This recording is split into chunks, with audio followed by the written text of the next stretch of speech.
What is going on, everybody? Welcome to a brand new episode of Revelation Communication, episode number 122. We are on season 4, the 6th episode in the year 2023. And let me jump right into it. Bit of a heavy topic, man, that I'm going to be talking about today. Taking a break from sort of elaborating on what was preached Sunday, but nonetheless, this is a heavy thing and heavy topic that I'm going to be talking about on this episode. Ezekiel 28:13 through 15 is our text today. It says, "Thou hast been in Eden, the garden of God." This is speaking about Lucifer, by the way. "Every precious stone was thy covering, the sardius, topaz, and the diamond, the beryl, the onyx, and the jasper, the sapphire, the emerald, and the carbuncle, and gold. The workmanship of thy tabrets and of thy pipes was prepared in thee in the day that thou wast covered.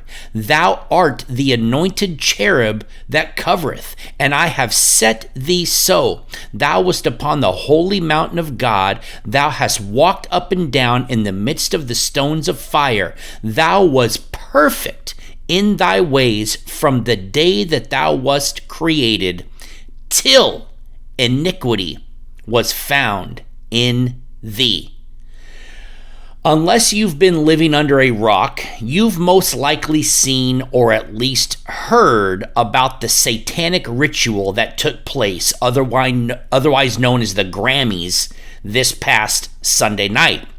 And I call it a satanic ritual because that's exactly what it was. And I'm going to try to throw up a couple of pictures of it right now. If it works, it works. If not, it's all good. You can certainly find pictures on your own, but hopefully you can see what I'm talking about.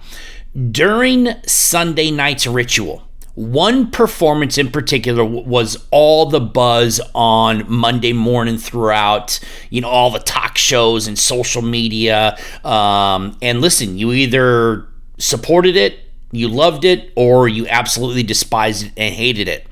Certainly, I'm on the latter end of despising and hating it. But this was a performance by singers Sam Smith and his her, they, them transgendered performer Petra. Sam Smith and Petra. They collaborated together to sing a song called Unholy. And let me tell you, they hit the nail on the head with the title of that song. I shared today's text out of Ezekiel 28 for a reason. You see, Lucifer, when he was created by God, was created beautifully. And let me read the description given to us again from Ezekiel 28:13. It says, "Every precious stone was thy covering, the sardius, topaz, and the diamond, the beryl, the onyx, and the jasper, the sapphire, the emerald, and the carbuncle of gold." I mean, can you imagine being covered and arrayed in the most beautiful, precious gemstones that eye has ever seen? That's how God created Lucifer. But he goes on to say, "The workmanship of thy tabrets and of thy pipes was prepared in thee in the day that thou wast created." And I want to point out specifically that God created Lucifer as an angel of worship. Satan was created with tabrets and pipes in him, instruments given by God for the sole purpose of them being used to worship and glorify God. But the problem was, as Isaiah 14:12 through 14 tells us, is that Lucifer wanted to be glorified above God. It says, "How art thou fallen from heaven, O Lucifer, son of the morning? How art thou cut down to the ground, which didst weaken the nations? For thou hast said in thine heart, I will ascend into heaven. I will exalt my throne above the stars of God. I will sit upon the mount of the congregation in the sides of the north. I will ascend above the heights of the clouds. I will be like the Most High." And you might be saying to yourself right now, well, what does this have to do with the Grammys? Why am I talking about Lucifer, describing how he was created, describing the instruments of worship? What does this have to do with the Grammys? And I'm going to tell you right now what it has to do is that the music industry at large is run by Satan himself.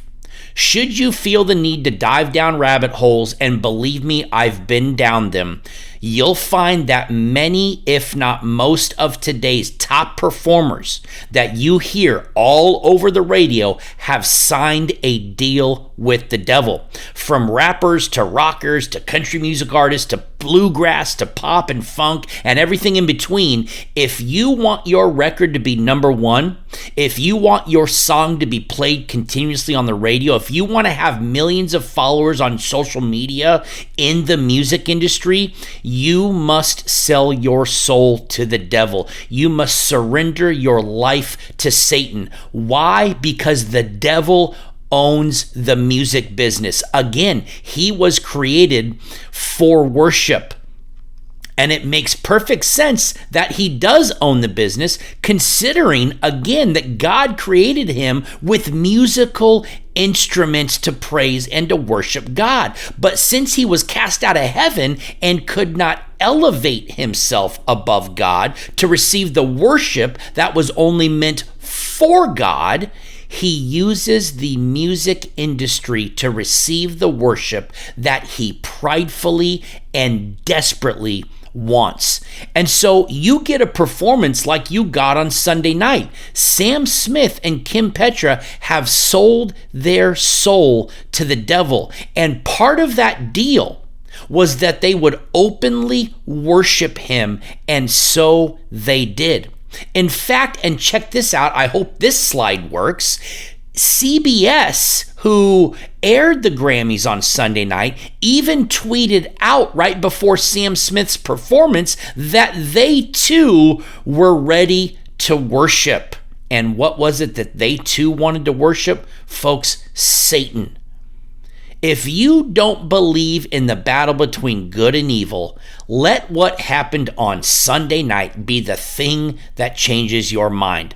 And with the all-out, in-your-face, blatant worship of Satan comes the all-out, in-your-face, blatant attack on Christianity. Many have already decided to worship Satan, as Revelation 13 told us would happen.